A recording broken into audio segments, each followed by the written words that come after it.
Hoje nós vamos tentar estabelecer a relação que existe entre o conhecimento, o processo do conhecimento, da aprendizagem, portanto, os métodos educacionais, as técnicas de educação e o autoconhecimento, a psique do indivíduo.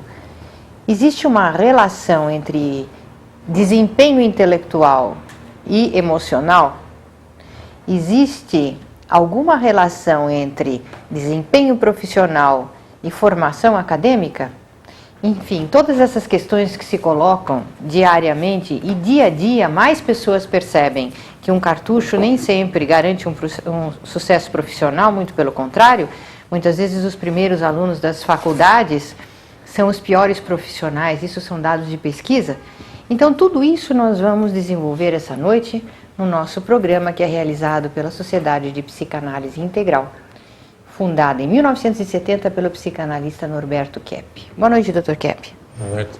Bom, Cláudia, você sabe um dos motivos principais, por exemplo, de que o ensino nas escolas permaneceu inteiramente intelectualizado?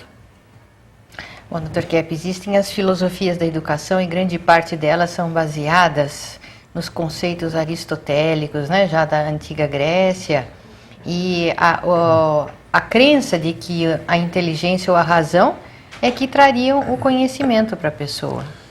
Inclusive, quando Sócrates, né? Quando eu falo Sócrates, eu falo daquele pensador na antiga Grécia. Sim, não o jogador de futebol. Se bem que o jogador de futebol foi grande, né? Jogador. Então, ele falou algo que eu não sei se foi isso mesmo que ele falou ou se entenderam mal. Então, quando se estuda Sócrates, qualquer livro aí, qualquer escola, qualquer universidade, fala o seguinte, que a ideia dele, isso alunos repetem, um monte de pessoas repetem esses dados de Sócrates, né, que acham que foi dele. Que ele falou o seguinte, que a virtude vem do conhecimento. Sim. A base, portanto, é o conhecimento. E quando a pessoa conhece, ela pratica o bem. Se ela não pratica algo bom, é porque ela não conhece. Bom, isso, inclusive, nós vimos na PUC, né, no curso de Metafísica, quando eu dava aula lá, eu dava esse conceito também. Então, a questão principal aí é a seguinte, que depois, pelo trabalho nosso, nós descobrimos que não é bem que o conhecimento faz a virtude. É o contrário, que o indivíduo, para conhecer, ele tem que ser virtuoso.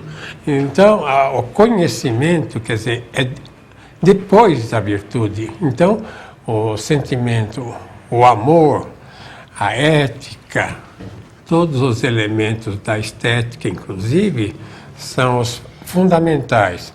Primeiro vem a parte da ética, a parte do amor, né? A parte do sentimento bom, a parte praticamente que leva o ser humano a praticar o bem, quer dizer, o bem. Então, depois do bem, se o indivíduo está bem engajado nos elementos estéticos, ou então nos elementos éticos, porque ético e estético é mais ou menos a mesma raiz. Eu não me lembro agora no grego, ética é etikos, né? E estética, eu não me lembro bem a palavra, mas tem mais ou menos o mesmo significado. Então, para que o indivíduo conheça, não só o bem, assim, para ele ter uma visão maior, uma consciência maior, ou então ter conhecimentos maiores, mas para o indivíduo se entrosar na sociedade de um modo correto, para ele ver como é a realidade, ele tem que ter muita ética e estética. Então, eu queria fazer uma comparação, né, entre o que era a pedagogia e o que é, por exemplo, a psicologia profunda. E o processo educacional é diferente, né, do processo terapêutico. Então, vendo aí as nossas escolas, a gente colocou lá escola terapêutica. Então, o indivíduo entra lá, aprender inglês, aprender alemão, aprender sueco, aprender finlandês, aprender francês, italiano. Então, ele entra lá para aprender uma língua e melhora a vida dele. Às vezes ele é doente, né? É um indivíduo com enxaqueca, dor de cabeça, com isso, com aquilo, ele sara. Por que ele sara? Porque ele entrou no caminho da ética.